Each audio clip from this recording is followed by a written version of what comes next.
আসসালামু আলাইকুম, সকলের উপরে শান্তি বর্ষিত হোক। আমরা এই বিশ্বাস মোবাইল ফোন ট্রেনিং ইনস্টিটিউট নিয়ে কাজ করতে গিয়ে প্রতিনিয়ত আমরা যে সমস্ত নতুন প্রবলেমগুলো ফেস করি, নিজেরা যেগুলো সমাধান করে থাকি, তারই একটা অংশ আমরা ইউটিউবে শেয়ার করার চেষ্টা করি বা ফেসবুকে শেয়ার করার চেষ্টা করি।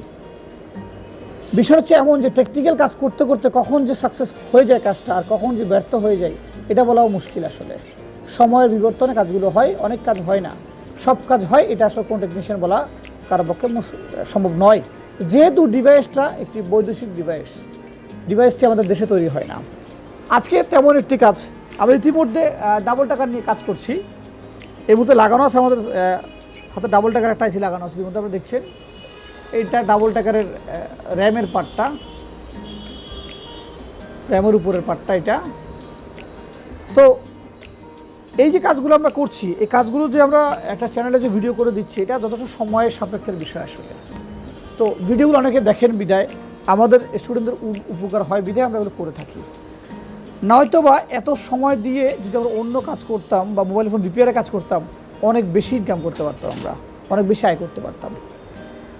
দেখুন, অর্থ কিন্তু সাথে যাবে না আপনার, সৎ কর্ম ছাড়া এই পৃথিবী থেকে আর কিছু নেওয়াই সম্ভব নয়।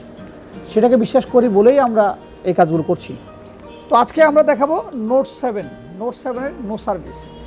এই ফোনটি প্রথম দফায় আসছেন চকরিয়া থেকে, আসার পর সেখানে একজন টেকনিশিয়ান ট্রাই করেছেন, তেনার হয়তো হয় নাই। এরপর আসছেন আমাদের এই মোবাইল ক্লিনিকে একজন ট্রাই করছেন, তার হাতে হয় নাই। সর্বশেষ ফোনটা ফেরত দেওয়ার সময় জাস্ট ফোনটা তাকে রিটার্ন দিয়ে দিবে, এমন অবস্থায় ভাবলাম আমি একটু দেখে দিই, এত ব্যক্তি যখন ফেল করেছে আমি একটু করি, অসুবিধা কোথায়। তখন ফোনটা নিলাম, ফোনটা খুললাম এবং প্রথম ট্রেসিংয়েই প্রবলেমটা আমার কাছে ধরা পড়লো। প্রবলেমটা কী সবার সাথে একটু শেয়ার করব, একটু কাছে আসতে হবে। তো এ পর্যায়ে আমরা দেখাবো সমস্যাটা কোথায় ছিল। এটা যেহেতু নো সার্ভিস ছিল, নো সার্ভিসের ক্ষেত্রে আমরা প্রথমে চেক করব আইমি এবং বেসব্যান্ড যদি থাকে সেক্ষেত্রে এটা আর আরএফ সংক্রান্ত আইসি থেকে সমস্যা হওয়ার চান্স খুবই কম। এমত অবস্থায় এখান থেকে এই যে 2G যে পিএটা আছে এটি চেঞ্জ করেছে, এরপরে সাথে রয়েছে একটি 3G আইসি, সেটিও চেঞ্জ করেছে, তারপর প্রবলেম সলভ হয় নাই।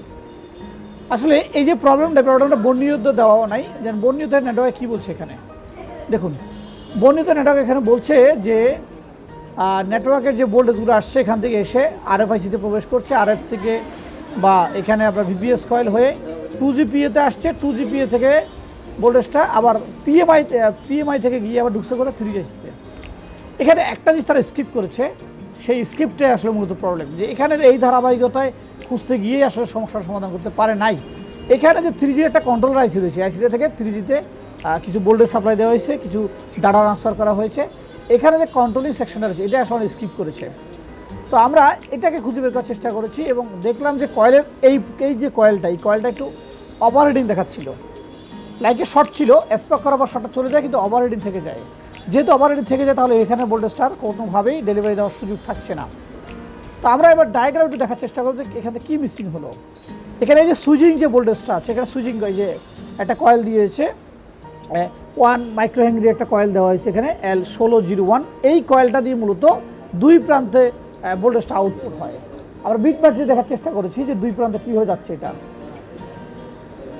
প্রথম এই প্রান্ত দিয়ে এটা ভোল্টেজটা মূলত প্রবেশ করেছে এবং এই প্রান্ত দিয়ে এটি আউট হয়ে এটা বিভিন্ন জায়গায় এই ভোল্টেজটি গিয়েছে আসলে। হ্যাঁ, তো পাশাপাশি এখানে নিচের যে পিনটা, এই পিন থেকে এটা কোথাও দেখি আমরা, যদি আমরা দেখি তাহলে আমরা দেখব যে আইসি থেকে একটি ক্যাপাসিটর আসছে, কয়েলে আসছে, এরপর অপোজিটে এসে 3G যে আইসি আছে, 3G 4G আইসির ক্যাপাসিটর হয়ে আইসিতে প্রবেশ করেছে। এমত অবস্থায় অনেকগুলো যে হিডেন থাকে মাদারবোর্ডের মধ্যে, যেখানে ভোল্টেজগুলো শো হয় না। তো যেহেতু ওখানে ভোল্টেজ মিসিং হয়েছে বা শর্ট হয়েছে, সেক্ষেত্রে এটি নো সার্ভিস আসবে, এটাই স্বাভাবিক। তো আমরা কি করলাম, এই টিনটা প্রথমে তুলে আমি প্রথমে কয়েলটা চেক করে দেখলাম শর্ট আছে। তো কয়েলটা আমরা এই পাশ থেকে স্পার্ক করলাম, স্পার্ক করার পর দেখলাম কোনো সেকশন আসলে গরম হচ্ছে না। মাথায় রাখবেন, যখনই কোনো সেকশন গরম হবে না তখন বুঝতে হবে যে আইসি, এই কন্ট্রোল আইসিটি শর্ট। আমরা আইসি তোলার পর দেখলাম যে এখানে যে লাইনার যে পিনটা আছে, এই পিনটা একদম পানির পাঙ্গাসে একদম খেয়ে ফেলছে। আসলে কাজটা অনেক লং ছিল, যার কারণে আমরা ভিডিওটা ওভাবে স্টেপ বাই স্টেপ করে নাই, আগামী দিনে করবো ইনশাআল্লাহ। তো এই পিনটাকে আমরা ঘষে মেজে এটাকে রেডি করে নিয়ে পুনরায় রেডি করে আরেকটা বোর্ড থেকে একটা আইসি আমরা লাগিয়েছি। এটার যেই আইসিটি ছিল সেই আইসিটি রিমুভ করে আমরা আরেকটি বোর্ড থেকে একটি আইসি এখানে লাগিয়েছি আমরা, এবং আমরা দেখাবো যে আইসিটা কোথায় আছে। একটু আমার কাছ থেকে দেখাবো আইসিটা। এই যে আপনারা দেখছেন মাইক্রোস্কোপে আমি একটা আইসি দেখাচ্ছি, এখানে দেখুন এই আইসিটির কর্নারের পিনটা একদম পানির পাঙ্গাস পড়ে গেছে। কর্নারের পিনটা পানির পাঙ্গাস পরে লাইনটি কেটে যেতে পারতো, কিন্তু অধিকাংশ সময় এই লাইনগুলো কাটে না, এই লাইনগুলো পানির পাঙ্গাসের কারণে শর্ট হয়ে যায়। দেখুন এই যে এখানে কালো কালো পানি পড়ে গেছে, এই যে পানির পাঙ্গাস পরে আইসি পিন সব খেয়ে ফেলছে। দেখেন আইসি পিনটি নাই, এই যে একদম আইসি পিনটা গোড়া সব খেয়ে ফেলছে। তাহলে একটা 3G কন্ট্রোলারের আইসি তার যদি কানেকশন নাই থাকে, তাহলে তার কানেকশন না তাহলে কীভাবে সে কাজটা করে বলবে? কোনোভাবেই কাজটা করা পসিবল নয়। তো এই যে দেখুন এখন নেটওয়ার্কটি আসছে এখানে, এই যে রবি কর্নার রবি লেখা দেখা যাচ্ছে, দেখা যাচ্ছে।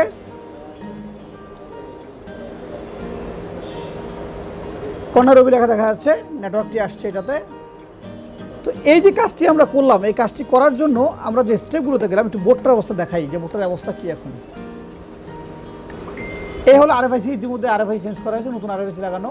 এই পিএ, এই যে পাশে এখানে যে কন্ট্রোলিং আইসি, এই যে 3G কন্ট্রোলার আইসি, এটা এই আইসিটি মূলত প্রবলেম ছিল। তো আমরা কয়েলটা উঠানোর পরে আমরা চেক করে বুঝলাম যে এখানে শর্ট ছিল। এটা এই ছিল কাজটি। তো এই কাজটি যে নিয়ে আসছে তাকে একটু আমরা দেখাবো।